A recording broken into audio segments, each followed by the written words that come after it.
Hello students, welcome back to my YouTube channel. जैसे कि मैंने आपको बताया था, आपके ओसीएम और एसपी के दोनों बोनस क्वेश्चन रिलीज हो गए। जो बच्चे इस चैनल पे नए हैं या अभी पढ़ रहे हैं, उनको ये चीज़ पता होनी चाहिए कि उन्होंने ओसी, एसपी और इकोनॉमिक का भी सेट 1 और सेट 2 जो मैंने रिलीज किया है रिसेंटली एचएससी बोर्ड 2025 के लिए, वो उन्होंने पढ़ लिया है। तभी वो बच्चे कौन से क्वेश्चन की तरफ जा रहे हैं? Bonus questions. कौन से क्वेश्चन की तरफ जा रहे हैं? Bonus question. आज हमारा बोनस क्वेश्चन डिस्कस होगा इकोनॉमिक्स। किसके लिए?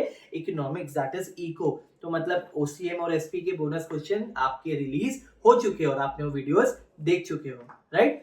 तो इसका भी आपने, आई एम अज्यूमिंग, में मान के चल रहा हूं, आपने सेट 1 और सेट 2 देख लिया है, तभी आप बोनस क्वेश्चन आज देखने जा रहे हो। एक डिफरेंस है बाकी के थ्योरी पेपर में और इकोनॉमिक में, वो ये डिफरेंस है दैट कि जब भी आप इकोनॉमिक का ये पढ़ने जा रहे हो, ये सेशन याद रखना, इकोनॉमिक में नंबर ऑफ क्वेश्चंस आते हैं और उनका रिपीटेशन बहुत कम होता है। मतलब ये आया है 2022 में, 23 में, 24 में, 25 में भी आएगा। इतने सारे क्वेश्चंस इकोनॉमिक्स में अवेलेबल होते हैं कि आपको क्वेश्चन रिपीटेटिव कम होते हैं। एक क्वेश्चन का बार बार आने का चांसेस कम होता है। तो मेक श्योर हम ये कोशिश करेंगे कि इकोनॉमिक्स में हम इतने अच्छे से नंबर ऑफ क्वेश्चंस कम ही करेंगे, लेकिन इतने अच्छे से उनको पढ़ेंगे और समझेंगे ताकि आपको एग्जाम में प्रॉब्लम ना हो। और मेरा आपका जवाब ये है आपके सवाल का, अगर आप पूछ रहे हो कि सर इतना ही पढ़ना है सेट 1, सेट 2 और bonus question, the answer is yes. चलो, let's not waste time and start. सबसे पहले मैंने बहुत कम चीजें दी है बिकॉज क्वेश्चन नंबर 5 जो है, आप वीडियो के एंड तक बने रहिए। व्हाई? वीडियो के एंड में भी काफी इंपॉर्टेंट इंफॉर्मेशन डिस्कस होगी। आई डोंट वांट कि आपसे वो मिस आउट हो जाए। चलो, सबसे पहले हम क्या बात करेंगे? डिस्टिंग्विश। डिस्टिंग्विश बहुत इंपॉर्टेंट होते हैं बिकॉज इकोनॉमिक्स में बहुत सारे होते हैं, 2-2 मार्क्स के, तो हमें वो अच्छे से पढ़ने होते हैं। Partial equilibrium and general equilibrium. Partial equilibrium and general equilibrium. दूसरा, contraction of supply and decrease in supply. Third, ये इंपॉर्टेंट होते हैं ऐसी चीजें, तो आप प्लीज इसको ध्यान रखेंगे, स्टॉक वर्सेस सप्लाई। याद है ना? Stock can exceed supply but supply can not exceed stock. Stock ज्यादा हो सकता है सप्लाई से, बट सप्लाई स्टॉक से ज्यादा नहीं हो सकता, वो वाला। Next, gross national product. Gross national product या जीएनपी बोल लो, and net national product. And net national product यानी क्या हो जाएगा? GNP and NNP. अंडरस्टूड? उसके बाद इंटरनल डेब्ट and external debt. Internal debt and external debt. Yes, these are distinguish. आपको एग्जाम पॉइंट ऑफ व्यू मैंने पहले ही सेट 1 और सेट 2 में काफी डिस्टिंग्विश दे दिए हैं, but these are most important again, क्योंकि ये किसमें आ रहे हैं? आपके बोनस क्वेश्चंस में। Very good. उसके बाद हम बात करेंगे ब्रीफ के। ओके, ब्रीफ में क्या इंपॉर्टेंट है? तो आपका favourite question, explain 4 features of micro economics. Macro मत सुनना, माइक्रो इकोनॉमिक्स। ओके। दूसरा, explain 4 exceptions to the law of diminishing marginal utility, that is DMU। Third,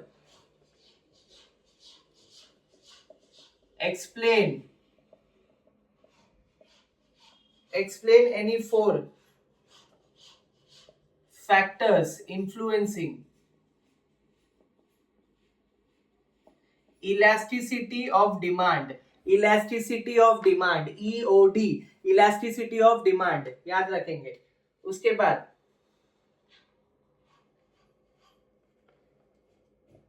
explain 4 features of perfect competition, perfect competition, done. उसके बाद explain importance of national income, explain importance of national income. Next, explain types of public expenditure, explain types of public expenditures, done. इसके बाद अभी हम क्या देखेंगे, agree और disagree, agree और डिसएग्री, और उसके बाद देखेंगे आंसर इन डिटेल। क्या देखेंगे, आंसर इन डिटेल। चलो, एग्री और डिसएग्री, एग्री और डिसएग्री। चलिए, पहला क्या है, macro economic deals with study of individual behaviour, macro economic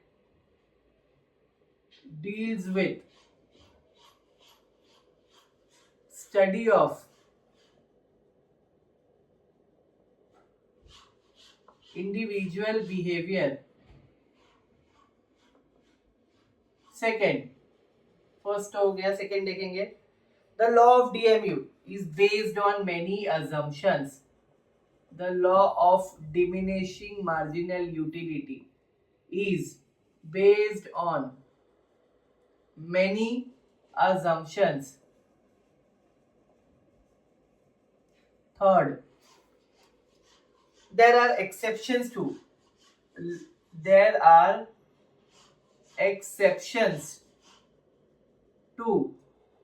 law of supply. There are exceptions to law of supply. Next, perfect competition means monopolistic competition. क्या है, perfect competition means monopolistic competition, agree और disagree है। Last, capital budget consist of, capital budget consist of revenue receipts and revenue expenditure. क्या है, कैपिटल budget consist ऑफ revenue receipts and revenue expenditure. हो गया। सो विद दिस हमने agree और डिसएग्री कंप्लीट कर लिया है। अभी हम किसके बारे में बात करेंगे, लास्ट, आंसर इन डिटेल। पहले ही मैंने बहुत सारे दे दिए आंसर इन डिटेल, तो अभी कौन से आंसर इन डिटेल के बारे में बात करेंगे जो कि बहुत कम होंगे, बहुत मतलब बोल सकते रेयर हमारे लिए, जो इंपॉर्टेंट है। ठीक है, एक्सप्लेन, आपको ये पढ़ने ही होंगे। Price elasticity of demand, explain price elasticity of demand and its types, यानी types of price elasticity of demand. First, second क्या है एमपी हमारे लिए, explain income method, explain income method and expenditure method of measuring national income, of measuring national income. तो आपने देख लिया board point of view कितनी सारी चीजें हमारे लिए इंपॉर्टेंट है और क्या नहीं। एक चीज, एडिशनल चीजें हम डिस्कस करेंगे। सबसे पहले मैं ये बिलीव कर रहा हूँ कि आप प्रॉपरली थॉरली देख लो क्वेश्चंस, सो दैट या आप उसका स्क्रीनशॉट ले लो या आप उसको नोट डाउन कर लो।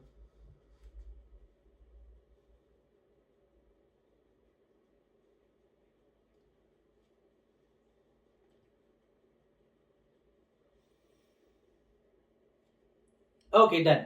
नाउ कुछ बच्चे पूछेंगे मुझसे कि सर क्वेश्चन नंबर 5 कहाँ पे, तो आपको मैं बता दूं क्वेश्चन नंबर 5 का सेपरेट वीडियो है, आप सेपरेट वीडियो जाके देख सकते हैं मेरे वीडियोस में। रही बात सर एसपी, ओसी, इको या अकाउंट्स, इनके ऑब्जेक्टिव्स कहाँ है? ऑब्जेक्टिव्स 20 मार्क्स के आते हैं एग्जाम में। कितने मार्क्स के आते हैं ऑब्जेक्टिव्स? 20 मार्क्स के। तो बच्चे पूछ रहे हैं सर एसपी, ओसी, इकोनॉमिक, अकाउंट्स, ये सबके ऑब्जेक्टिव्स का है। तो मैंने ऑब्जेक्टिव का भी सेपरेट वीडियो बनाया है कि आपको ऑब्जेक्टिव और पूरी स्ट्रैटेजी बनाई है, वो भी आपको चेक करनी है। और लास्ट कुछ बच्चे ये पूछेंगे सर इनके आंसर्स कैसे लिखने, किस वे में लिखने। तो मैंने ये भी बताया है कि मैंने लाइव सेशन का वीडियो रिकॉर्डेड होगा लाइव सेक्शन में, आप जाके देख सकते हैं।